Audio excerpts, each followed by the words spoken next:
In today's video, I'm going to teach you how to perform SQL joins in Snowflake.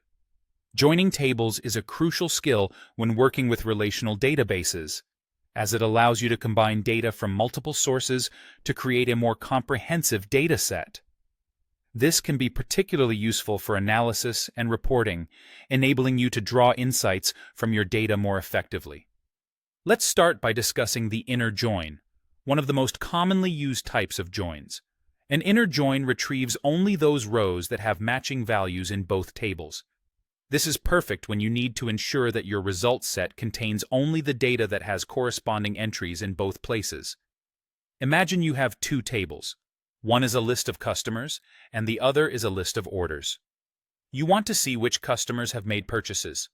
An inner join will help you achieve that by showing you orders only for customers whose information appears in both tables. Now let's break down the syntax of the inner join in Snowflake and how you can implement it in your own queries. You'll begin by using the select statement to specify which columns you want to retrieve from the combined tables.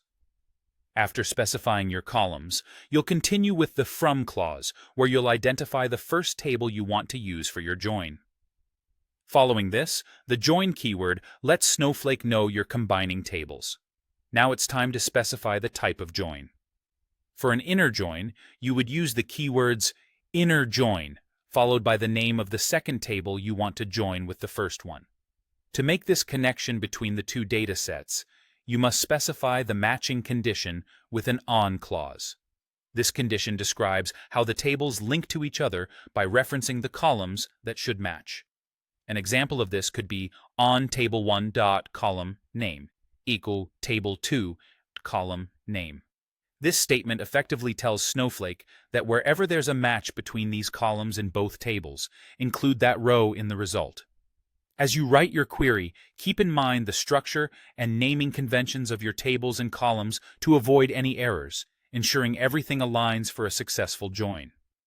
While working on larger datasets or more complex queries, it could be beneficial to test your join on a smaller dataset to verify that your joins are producing the expected results.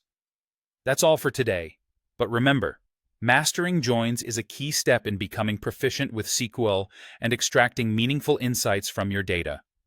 With practice, you'll find that using joins becomes a natural part of your data querying toolkit.